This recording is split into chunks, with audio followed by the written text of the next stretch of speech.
Praise the lord. ఈరోజు దేవుని వాగ్దానము. తేదీ డిసెంబర్ 14, 2025. యెషయా గ్రంథం 30వ అధ్యాయం 15వ వచనము. ప్రభువును ఇశ్రాయేలు యొక్క పరిశుద్ధ దేవుడునగు యెహోవా ఇలాగ సెలవిచ్చుచున్నాడు.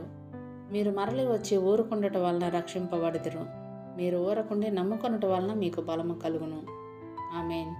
ఆందోళన చెందడం, చింతల్లో మునిగిపోవడం, అనుమానంతో ప్రశ్నించడం, నమ్మకం ఉంచలేకపోవడం, ఇవన్నీ మనిషిని ఎప్పుడూ నీరసంతో నింపేస్తాయి. ఎప్పుడు చింతిస్తూ ఉండడం వల్ల మన శరీరాలు కృషించిపోతే మనం మాత్రం ఏం చేయగలం? భయపడుతూ లోపల కోపంతో ఉడికిపోతూ ఉండడం వల్ల మనకేమైనా లాభం ఉందా? అలా చేయడం వల్ల మనల్ని మనమే అచేతనం చేసుకొని నిర్వీర్యులమైపోవట్లేదా? మన మెదడు మొద్దుబారిపోయి తెలివైన నిర్ణయాలు తీసుకోలేకపోతున్నాం కదా. మనం విశ్వాసంతో అలలపై తేలుతూ ప్రయాణించాల్సింది పోయి మన సమస్యలతో సతమతమైపోతూ మునిగిపోతున్నాం. నెమ్మదిగా ఉండే కృప ఉంటే ఎంత బాగుండు. ఎందుకలా ఇంటింటికి తిరుగుతూ చెప్పిన బాధని మళ్ళీ చెప్పుకుంటూ గుండె నీరసం తెచ్చుకోవడం? ఇంట్లో ఒక మూలన కూర్చొని ఏదో కీడు వాటిల్లుతుందని లేనిపోయిన విషయాలు మనసులో ఉంచేసుకొని గుండెలు బాదుకుంటూ ఏడిస్తే మాత్రం ఏం లాభం?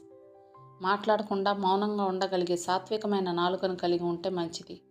అయితే ప్రశాంతమైన హృదయాన్ని కలిగి ఉంటే ఇంకా మంచిది. ఊరకుండి యెహోవాయే దేవుడని తెలుసుకోవడం ఎంత బాగుంటుంది. దేవునిలో నమ్మకం ఉంచే కృప ఉంటే ఎంత బాగుండు. ఇశ్రాయేలు పరిశుద్ధ దేవుడు తన వారిని కాపాడి విమోచిస్తాడు. ఆయన గంభీరంగా ప్రకటించిన వాగ్దానాలను నెరవేర్చకుండా వెనకకు వెళ్ళిపోడు. పర్వతాలు తొలగిపోయినా, మెట్టలు తత్తరిల్లినా దేవుని మాటల్లో ప్రతి ఒక్కటి స్థిరంగా నిలిచి ఉంటుందని మనం నిశ్చయంగా తెలుసుకోవాలి. ఎవరికి చెప్పుకోలేని విషయాలు మనం ఆయనతో చెప్పుకోవచ్చు. కాబట్టి ఆయనలో మన నమ్మకాన్ని చూపించి తద్వారా ప్రశాంతంగా ఉండి ఏమీ మాట్లాడకుండా ఊరకుంటే పరలోకపు సింహాసనం ఎదుటనున్న దేవదూతలంత సంతోషంగా మనం కూడా ఉండగలం.